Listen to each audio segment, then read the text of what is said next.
है एकर नाम हो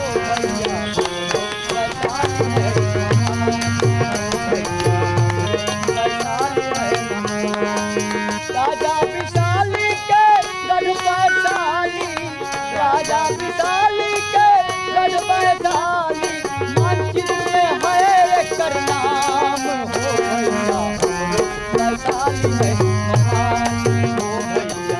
नमस्कार, मैं हूं राहुल सिन्हा। टीवी 9 भारतवर्ष के इस विशेष कार्यक्रम राज्याभिषेक में आपका स्वागत है।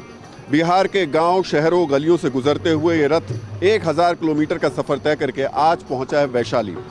वैशाली जिसे गणतंत्र की जन्म स्थली कहा जाता है, जिसने पहली बार दुनिया को संविधान क्या होता है ये बताया और समझाया।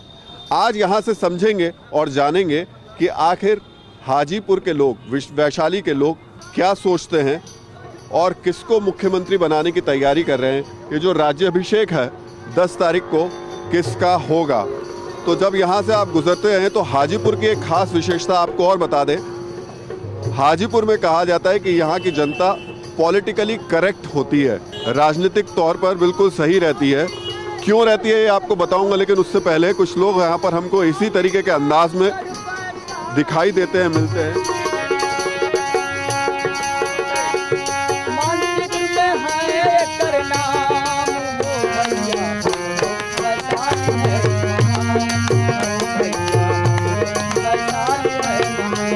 अब ये बताइए, अब मैं ये पूछना चाह रहा हूँ, आप जो बता रहे हैं वैशाली आपकी महान है, कैसे है महान?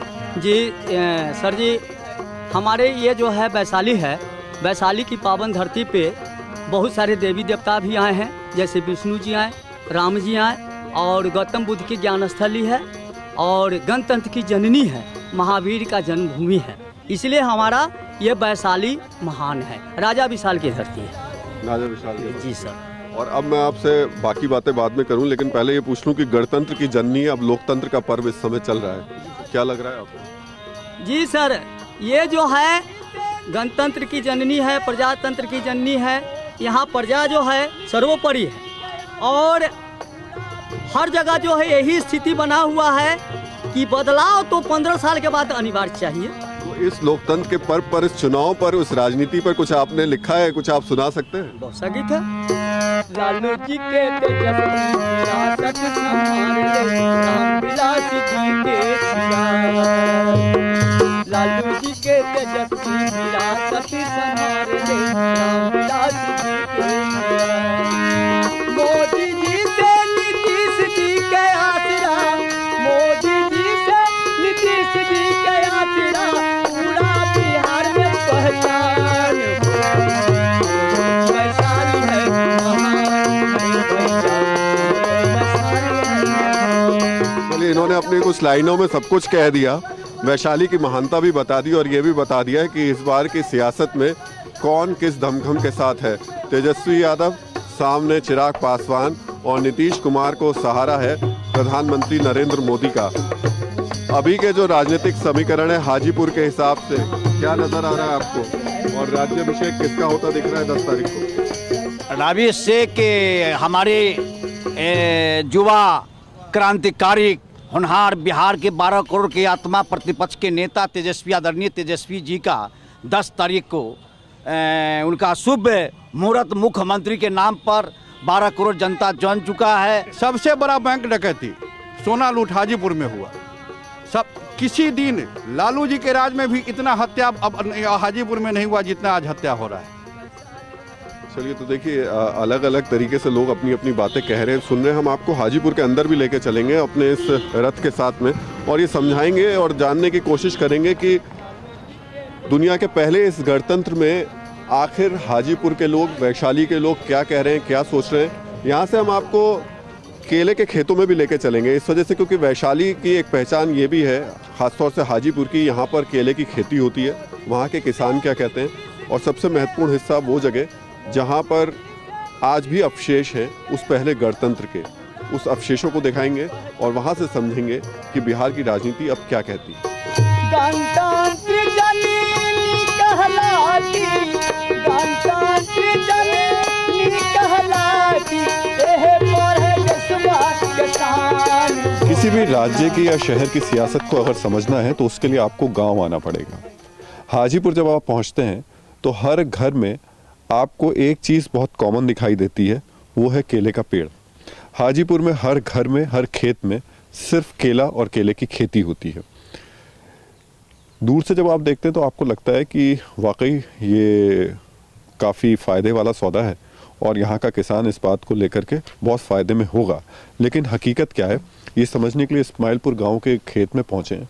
केले का बड़ा खेत है और ब्रजभूषण जी हैं, उनकी ये पूरी की पूरी ज़मीन है। पहले तो मुझे ये बताइए कि खेती की, किसानी के हालात क्या हैं यहाँ पे? अच्छा नहीं है, किसान का हालत अच्छा नहीं है। किसान का हालत अच्छा ना होने का मुख्य कारण है कि किसान को हर चीज़ महंगा खरीदना पड़ रहा है। बीज हुआ, खाद हुआ, लेबर हुआ, ये सब महंगा खरीदना पड़ता है।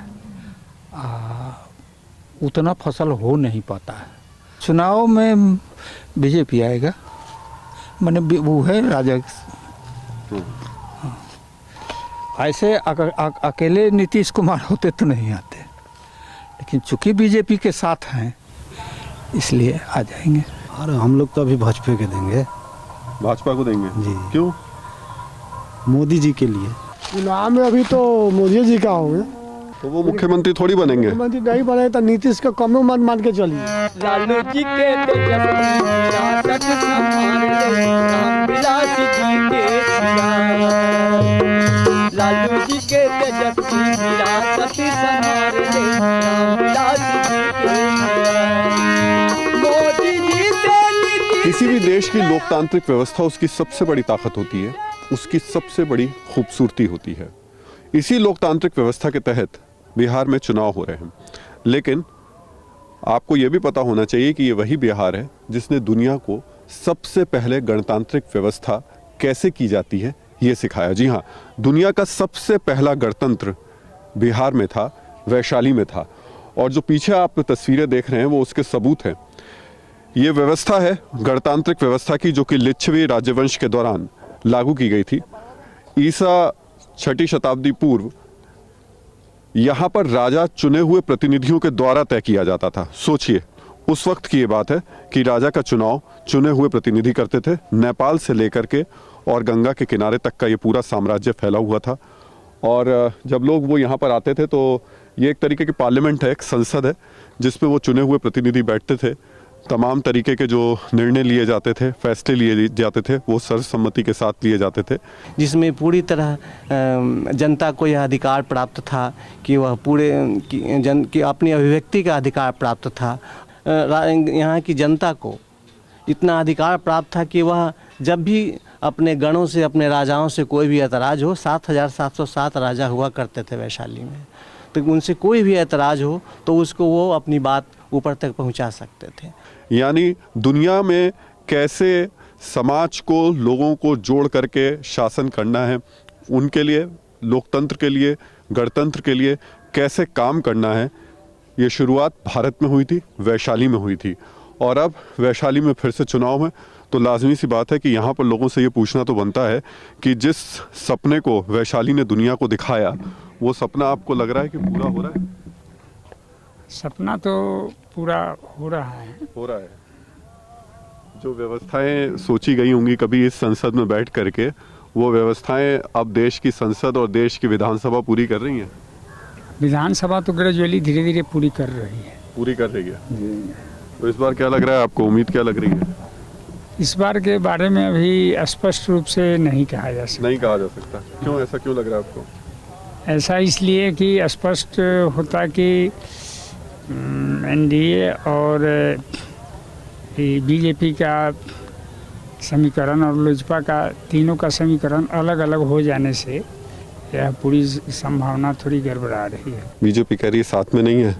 चिराग पासवान क्या कहना चाहते हैं, साथ में है या नहीं है, ये तो खैर अब चुनाव के बाद जाके पता चलेगा। लेकिन यहाँ आकर के सिर्फ इतना पता चलता है कि भारत की सांस्कृतिक धरोहरें, भारत की लोकतांत्रिक और गणराज्यिक जो व्यवस्था थी वो मजबूत कितनी है, और उसकी जड़ें इतनी मजबूत हैं, जिस मजबूती के साथ आज हम खड़े हैं, मुझे लगता है उसकी बड़ी वजह ये सारी धरोहरें ही हैं। और ये धरोहर हमें ये भी सिखाती हैं कि हमको इन व्यवस्थाओं को इसी मजबूती के साथ आगे बढ़ाना भी है। तो निश्चित तौर पर चुनाव कोई भी जीते, मुख्यमंत्री कोई भी बने, लेकिन यहाँ खड़े होकर के TV9 भारतवर्ष आपसे ये ज़रूर कहेगा कि वोट डालने ज़रूर जाइएगा, क्योंकि ये जगह सिखाती है कि गणतंत्र की व्यवस्था, यानी कि आपके लिए जो व्यवस्थाएं की गई, जो चुने हुए प्रतिनिधि जो शासन के लिए तैयारी करते थे, अगर हमने उन्हें चुनना छोड़ दिया तो फिर हम अपने अधिकारों को ख़त्म कर देंगे। चलिए, तो अब हम इस जगह भी उतर आए, और इसलिए उतरना पड़ा हमको क्योंकि आज के वक्त में लोकतंत्र की, गणतंत्र की जड़ें खोदने में भी बहुत सारे लोग लगे हुए हैं। और ये आर्कियोलॉजिकल सर्वे ऑफ इंडिया के तहत जगह आती है, और ये इस जगह पर मिट्टी खोदने में लगे हुए हैं। ये जगह संरक्षित तो होनी चाहिए थी कायदे से, लेकिन हालात ये हैं कि ये लोग घास खोद रहे हैं। ये बताइए, यहाँ पे तो ये सब करना मना है, कैसे कर रही हैं आप? हाँ, जाए थे घर हैं? घर जाए घर जा रहे हैं? हाँ, और ये सब तो नहीं करना चाहिए ना, यहाँ पे ये SI की जगह है ये। घर जाए घास न भेले वोट देती हैं आप? वोट देती हैं चुनाव में? तो इस बार किसको दे रही हैं आप? इस बार किसे वोट देने जा रही हैं? हाँ, किसको वोट देंगी? वोट देगी न तो कथी करेगी, वोट गिर देते हैं। बिहार में पहचान वैशाली है, बिल्कुल करण अर्जुन आएंगे टाइप बात कर रहे हैं। करण अर्जुन आएंगे वैसे इसलिए आएंगे कि नीतीश कुमार ने 1500 रुपये टेलर का बालू जो बिकता था वो 9500 में बिक रहा है, समझ गए। और 100 रुपया का दारू 1000 में बिक रहा है, और 20 रुपये किलो वाला आलू 50 रुपये बिक रहा है, और 20 रुपये प्याज बिकने वाला 80 रुपये बिक रहा है। इसलिए हर हाल में तेजस्वी आएंगे और नीतीश कुमार जाएंगे। तेजस्वी आएंगे, फिल्म की तरह हो गया, करण अर्जुन आएंगे, करण अर्जुन आएंगे। देखिए, अब जब भीड़ में आप चलते हैं तो कभी कभी ऐसा होता है कि हो सकता है कभी ऐसी जगह आके खड़े हो जाएं जहां सिर्फ किसी एक पार्टी के लोग ही हों।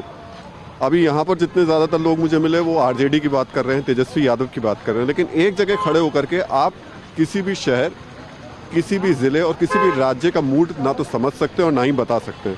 इसलिए मैं बार बार कह रहा हूँ कि TV9 भारतवर्ष लगातार बिहार के हर गाँव में, हर शहर में, उनकी गलियों में घूम रहा है और हर आम आदमी से बात करके ये समझने की कोशिश कर रहा है कि आखिर बिहार की जनता चाहती क्या है।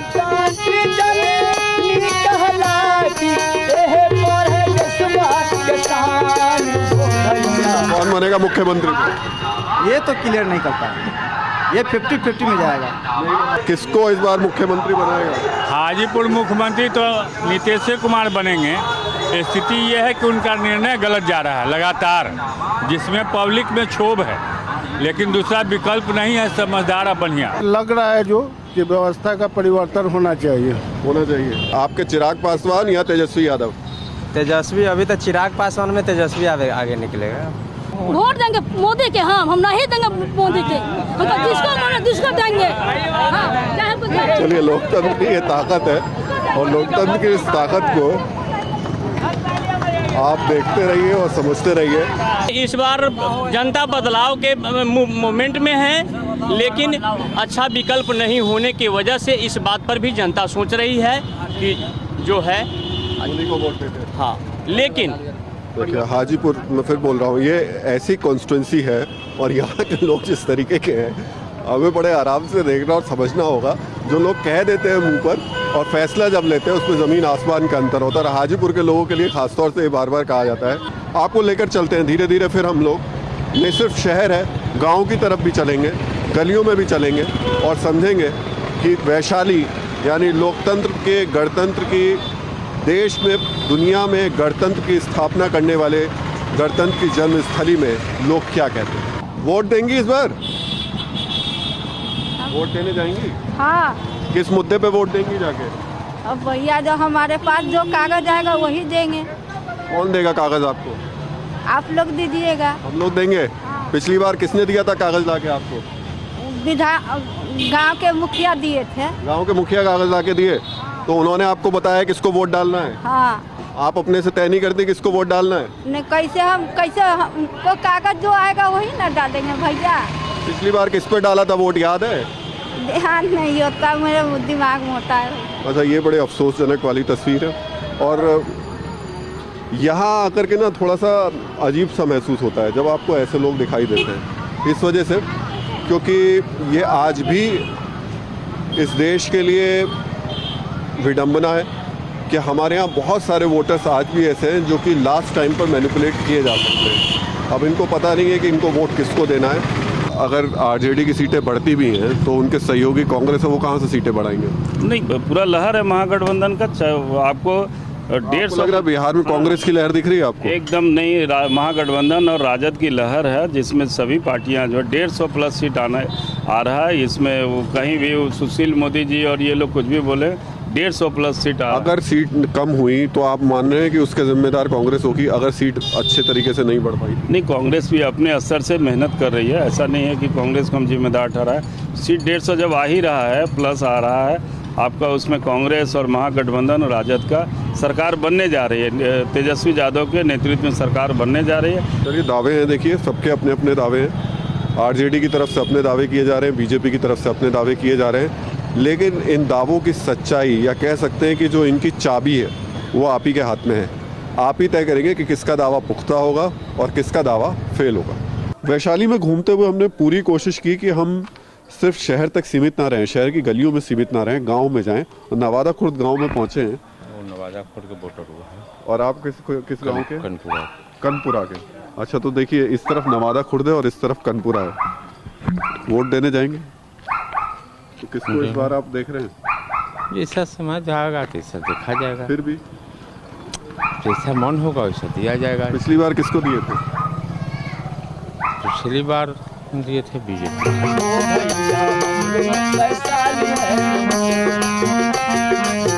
ये बताइए, चुनाव में किन मुद्दों पे वोट डालने जा रहे हैं इस बार आप? हम लोग तो इस बार विकास के मुद्दा पर वोट डाले। पिछली बार किसको दिए थे वोट? पिछली बार तो बीजेपी को वोट दिए थे, लेकिन इस बार बीजेपी को हम लोग वोट नहीं देंगे। इस बार तेजस्वी सरकार को वोट देंगे। आप बताइए क्या लग रहा है इस बार? इस बार लोग तो कह रहा है परिवर्तन, लेकिन देखिए हमारा चांस तो न बुझा रहा है। नीतीश सरकार रहेगा। नीतीश सरकार ही रहेगा। हाँ। अच्छा, देखिए, लेकिन लोकतंत्र की इससे बेहतरीन तस्वीर आपको कहीं देखने को नहीं मिलेगी।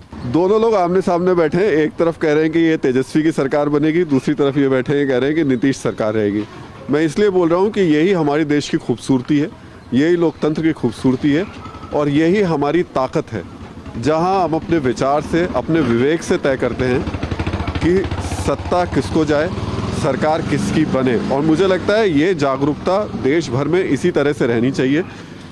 सरकार किसी चाहे बने, सत्ता में भले ही कोई आए, लेकिन अगर वोटर इस तरीके से जागरूक रहेगा, इस तरीके से शार्प रहेगा, जो एक तरफ कहते हैं तेजस्वी, दूसरी तरफ कहते हैं नीतीश, तो निश्चित तौर पर ये तय हो जाता है कि वोटर वोट देना किसी मुद्दे के आधार पर ही जाएगा। वोटर जब वोट देने जाएगा तो उसको क्लियरिटी होगी कि उसे किस व्यक्ति को वोट किस आधार पर देना है।